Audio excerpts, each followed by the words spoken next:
So we got ourselves a little Husqvarna ST 151. This is a single stage snowblower. If we have a look down here, you guys can see there is an impeller here, but there is no second stage impeller inside there, so it's just one impeller. This is a 5.4 horsepower engine, or 208 cc, and the issue that my customer had was when she went to fire it up, she pressed the button on her starter, which on this model, it's at the back here, so you plug in your extension cable. She pressed the button and unfortunately she heard a buzzing noise, and that buzzing noise was essentially the starter trying to engage, but the gear was not spinning. So I told her there was probably two issues. The more likely of the two was that her starter gear had simply seized to the flywheel, and the second least likely, but still very much possible, was that she seized her engine. So the first thing I'm going to do is begin disassembling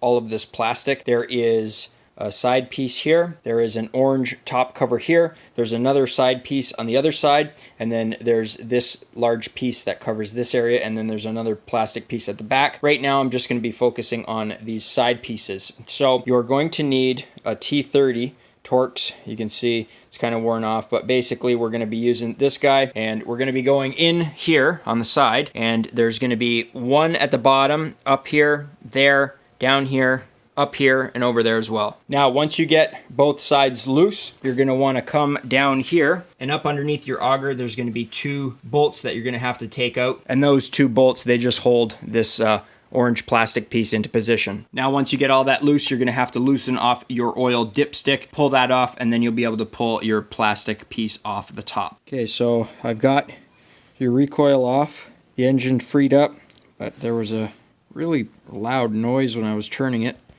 You might not be able to see it clearly, but that right there looks like a bolt inside of your flywheel, and it's come loose somewhere from your engine, and it's dropped in between your flywheel and your starter. Possibly be able to pull this black shroud off. Hopefully it didn't do any damage to the starter gear, because then I have to pull the engine to get the starter off, because you can access this starter bolt up here. There's another one way down under here that you can't get to with this on. So that's what I'm working on. Okay, so I have the shroud loose now, and if we look over here, we can actually see the bolt inside of here, and that's what's got jammed inside of your flywheel and your starter. If I get that out of there, hopefully I can get this thing to turn over just by pressing the button on the electric start. So that's what prevented your snowblower from turning over. Where that came from, I can't tell you. I'm going to see if I can get the engine to turn over though.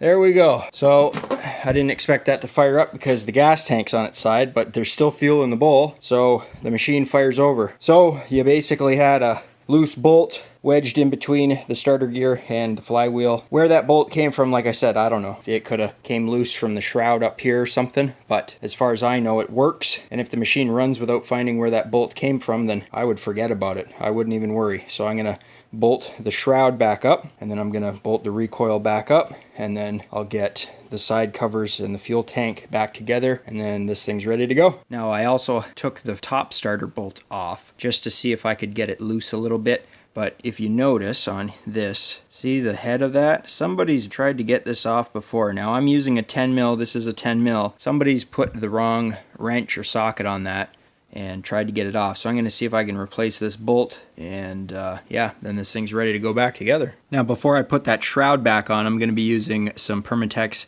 nickel anti-seize on the flywheel, and all the teeth on the flywheel, they're pretty rusted. I'll show you a picture.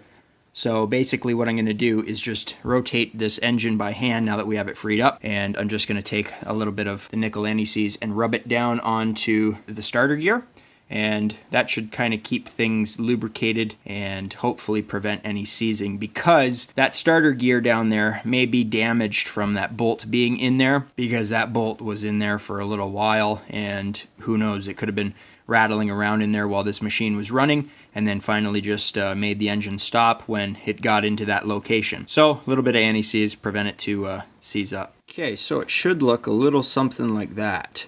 So I've done the whole flywheel now, and you can see I kind of made a mess. I'll wipe some of that up.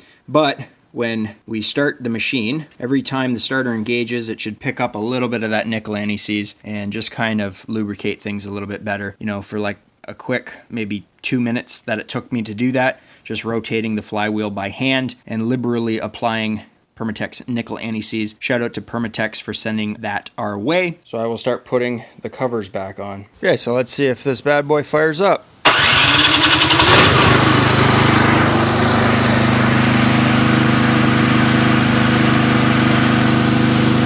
Beauty.